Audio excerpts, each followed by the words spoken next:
আজকে আমি খুব সহজে বানাবো রসমালাই। কিভাবে বাসায় সহজভাবে রসমালাই বানানো যায়। একবার যদি এভাবে বানিয়ে খান আর কোনোদিন তো বানাতে নরম তুলতুলে হয়। মাত্র 3টি উপকরণ দিয়ে। আসসালামু আলাইকুম, নূরজাহান কুকিং রুমে সবাইকে স্বাগতম। আশা করি পুরো ভিডিওটা দেখবেন আর বাসায় রান্না করে খাবেন।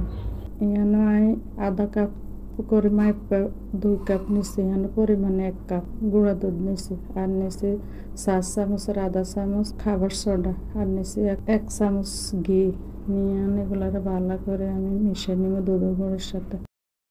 এটারে একবারে আপনারা সময় নিয়ে আস্তে আস্তে এগুলো মিশাইবেন। এমন মিশানো হয়ে গেছে, ওকে বাড়ির মধ্যে নগে ডিম ভাঙে ভালো করে হাড়ে নিন।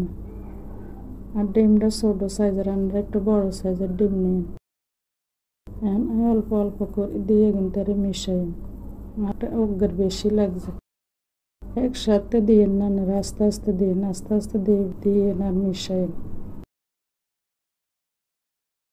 একটু সময় নিয়ে মিশাই নি কিন্তু আমার ব্যাগ দিয়ে দিচ্ছে দিয়ে ভালো করে কিন্তু মাই নিই।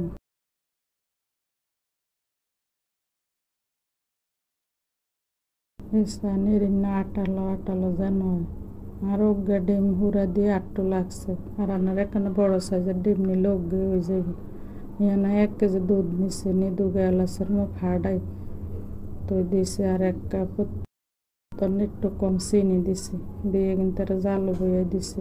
ইয়ান দিয়ে 10 মিনিট এটা রেস্টে রাখছি। রাই অনেক কিন্তু গোল গোল শেপ দিয়ে বানাইলো রসমালাইগুলো। আপনারা চাইলে লম্বা শেপও দিতে পারেন, গোলও দিতে পারেন। আমি গোলও দিছি, লম্বাও দিছি।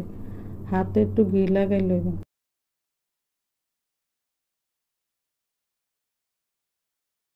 তার দুধ বিন্যায় ভালো করে কিন্তু ফুটে দিয়ে রসমালাই ডালে দিছি, দিয়ে একটু লাড়ি চাড়ি ঢাকনা দিয়ে দিও। এই মিষ্টি অজ্ঞ করে দিবেন না, একসাথে বেগুন দিয়ে দিয়েন। আর একটু পর পরে কিনা করে ঢাকনার হাওয়া বার করে দিবেন, নাহলে উতরে দুধ হয়ে যাবে। এরকম করে প্রায় 20 মিনিট জাল দিন। অন্তকের হলি উৎসে আর দেন হাইলা দিয়ে ঘুরে ঘুরে তুলে হাইলা ধরে লাড়ি দিন। রসমালাই কিন্তু রান্না খুরসন দিয়ে লাড়তে যায় না, তাহলে রসগুন ভাঙে যাবে। আর আমি 1 কাপ গুঁড়া দুধ গোলাই লইছি, এগিন দিয়ে দিয়েছি।